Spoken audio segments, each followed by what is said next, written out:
You're in the water loop.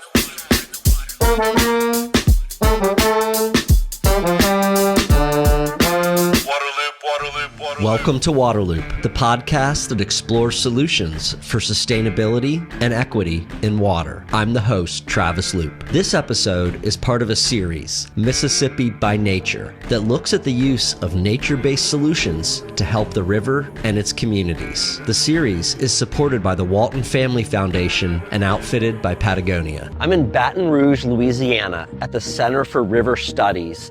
I'm going to talk to them about the Mid-Barataria Sediment Diversion, this huge piece of civil engineering that's actually at its core a nature-based solution.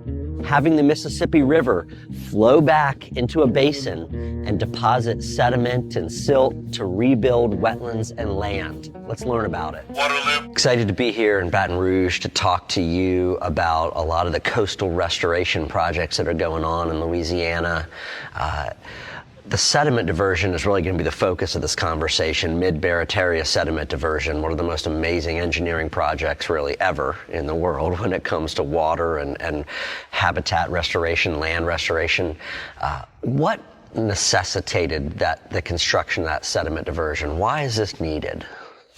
When you look at our coast and the land loss that we've experienced, there's multiple factors there that may contribute to our land loss, whether it be leveeing of the Mississippi River, whether it be man-made activities in the marshes, saltwater intrusion from sea level rise, or other factors, storms, wave action and stuff. There's multiple things going on there. Our primary focus at CPR has historically been dredging projects, or dredging from materials that are on the point bars in the river, making new marsh out into the basins and bays. But the sustainable root cause is the water from the river, the sediment and the nutrients from the river not being able to make its way into the basins, and in the Barataria Basin or Breton Sound Basin. So that's really what we're looking to do with the sediment diversion, is to have a sustainable solution that works together with all of our tools in our toolbox for overall restoration, coastal restoration. And diversion, we think, is the linchpin or a key piece in our coastal master plan that gives us that sustainable foundation project to be able to deliver nutrients, sediment, and our fresh water on a consistent basis. It took several decades, right? The idea was kind of hatched, I think, and it took a lot of planning, a lot of permitting, a lot of studying. But could you talk about that, the formative idea of like, hey, let's do this, let's do a diversion? You know, that where did that come from as a solution? You can go back and look at a lot of the documentation and the history of the sediment diversion or diversion of the Mississippi River ideas. Some of that probably goes all the way back pre-turn of the century, actually. As soon as we started levying stuff up, folks noticing deterioration in the marshlands and so forth. So it's probably even older than you or I in terms of concept. But really, as CPRA formed post-2005, and we started getting into our coastal master plan, that became evident to us as a sustainable solution to march forward with in the engineering and design and permitting process. But it all comes down to, ultimately, for advancing a project, is about having the funds available to do it. Unfortunately, with the tragic event of the Deepwater Horizon oil spill, that did ultimately open up the door for the funding to become available for us to go full charge on the engineering, design, and permitting. So once that pathway became available, we really set in and got it accomplished to get to construction in just a little bit over 5 years, going through the whole NEPA and EIS process. So really pretty record speed, I think. So it's a $2.9 billion project. That's just the cost. So describe this sediment diversion for me. What is this? What's it going to look like? I call it a green infrastructure type project, right? So it's a restoration project. So the goal here is to get sediment, nutrients, and fresh water out into the marsh to be able to start rebuilding marsh, sustaining existing marsh, sustaining marsh that we're building, and fight back that intrusion of that salt water as well. That's a key piece there too. So what it's going to look like is with that green infrastructure project, we have to go through 2 engineered levees. Okay. We have to go through the Mississippi River levee and the New Orleans to Venice levee. So then that's where it comes in the heavy civil works infrastructure levee system that we'll design and build with this project. So we'll start at the river, and at the river we'll have an intake there that sits about 25 feet below the surface of the river, and that will allow that water and sediment and nutrients to come into the structure. We'll have 3 bays. So the gate system there at the headworks will have 3 bays. They're about 66 feet wide each. And then that fresh water, sediment, and nutrients will be able to then flow just naturally from the head in the river to the head in the basin, naturally flow under gravity flow out in and deposit that material. And it'll be guided by a levee system and a wall system to get out to that basin and bay.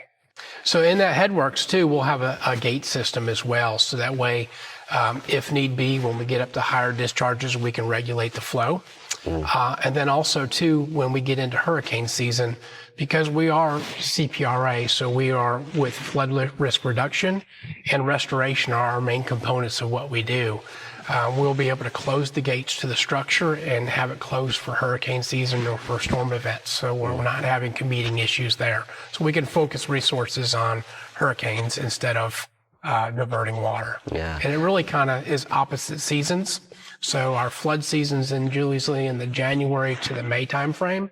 And then obviously hurricane season's kind of June to end of November season. So they really don't compete with each other really, but we have the gate system there just in case.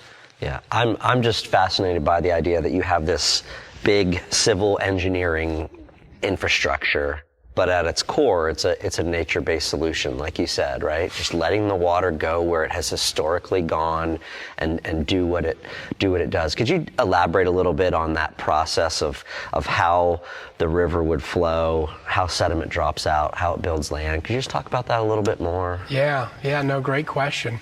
So historically, we do a lot of dredging projects. In our dredging projects, when we borrow material from the river, we go to established point bars and we pull that material off the bottom after it's been deposited and send it out to make marsh projects. Here with the diversion, it's a completely kind of new sediment source for us, still from the river, but now we're going to be catching stuff as it goes by. Instead of waiting for it to deposit and then mine point bars and send it out, now we'll be catching it as it goes by. So completely tapping into the resources of the river and using that new sediment source, catch it as it goes by. And so the way that'll work is when the river is at low stage and early in the late winter months and before the first floodwaters start to come down, the sediment's not really moving. You'll have the fine silts and the clays in the water column. Those are always there. But the sands don't move. Until that river picks up in capacity and discharge. When you start to get it above about 450,000 CFS in the Mississippi River, that's when that sand starts to pick up, bounce along the bed, or even all the way up into suspension. And now when it's moving and grooving at a higher flood stage and a higher discharge, that's when we can capture all that sediment moving by. So now I get the silts, the clays, and the sands. Wow. And so as that comes by our diversion, we'll be able to draw in that material that goes by. We won't draw it all in. It's only 5, 6, 7% of the river at high flood stage. So it's a very small portion of what's really available in the river, but we can capture all that sediment and send it out. And then really mostly a hydraulics and hydrology exercise and sediment transport analysis to make that an efficient system to capture it and keep it in suspension, to move it through our structure, get it out to where we want it to deposit at, and then also be able to slow it down to the right speed when we get to the back, so that way it deposits where we want it to. It doesn't go too far, but it doesn't go too short. We don't erode too much, but don't erode too little. So it's a real fine line there in terms of trying to get the hydraulics right for the project. Over the decades that it's working, will you be able to alter that a little bit? Like, like, okay, it's building wetlands and building land here. It's done that there. Well, we want it to go faster and go a little further. Can you change that over time? There are some things that we've looked at and considered doing. So we can consider doing some maintenance dredging or something like that if we want to open up another pathway for the water and sediment to keep on moving. So there's some things there that we've looked at and considered. Yeah. Ultimately, from what we've studied and what we see, we don't think that's necessary, especially early on. Sure. And we've seen this in real life applications on the other side of the river, below the levee control, on the east side of the river, where we have natural crevasses and cuts. And as those things develop, folks have also put terracing out there to get the speed right. So as those things go through the cuts, they deposit and start building land there. And we've seen just kind of the natural processes with some terracing over there to help drop out the sediment. A little bit different dynamics on the east side, but kind of the same concept, but more on the natural processes that we're seeing. So yeah, there's definitely opportunity for that down the road for us.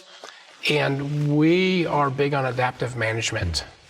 So, and what that basically means is we collect data as we go, collect data on a regular basis. And a lot of folks may not know, but Louisiana on our coast, we have over 360 monitoring stations.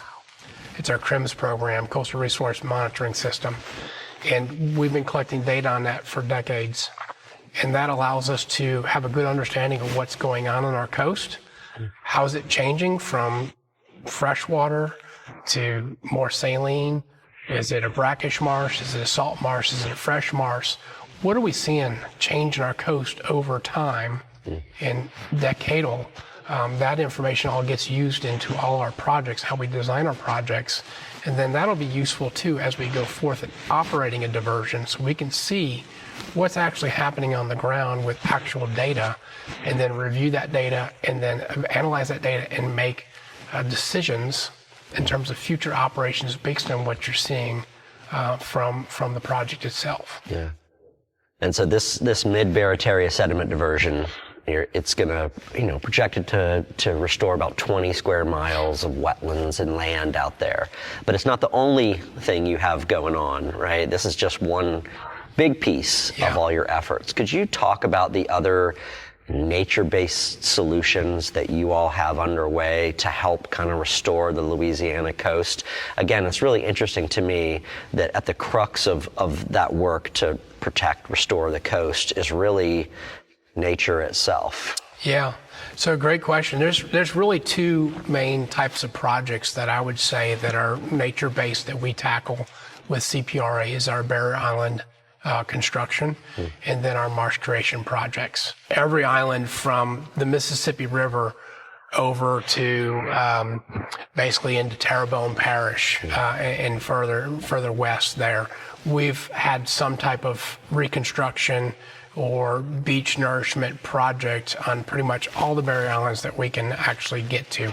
There may be some that are tied up in oil and gas and so forth, and there's a lot of environmental or real estate issues there that we've had to, maybe bounce over, but pretty much every island that we can go restore, we've done since our agency was formed.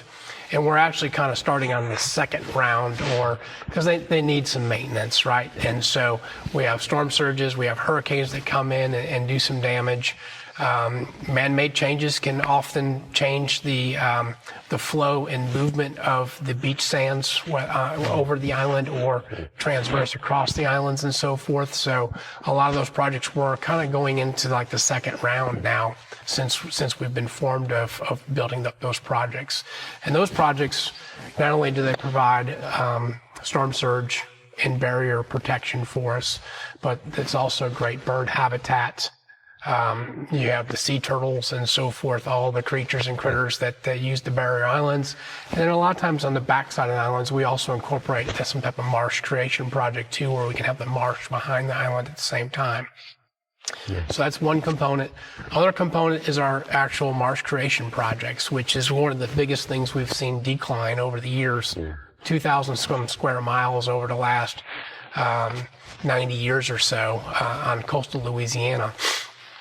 And so we can come in and do marsh creation projects with dredges, and we'll either dredge from offshore sources, and we'll pump or barge that material in to make the marsh creation, or we could take it from a river source on a point bar from the Mississippi River and bring it over. And then the last choice is sometimes we have the ability to go dredge some of the inland lakes, like Bourne or some of the other lakes, and do a borrow in those things and use more of a marsh mud to build up that habitat as well. And so that's, of all the things that we do, that is the biggest budget item that we use our money for, is to make marsh projects. So probably 70-80% of what we do is marsh creation projects through dredging. And could you talk about how this is also part of not just restoring the coast, but kind of the multiple lines of defense for the coast? Yeah.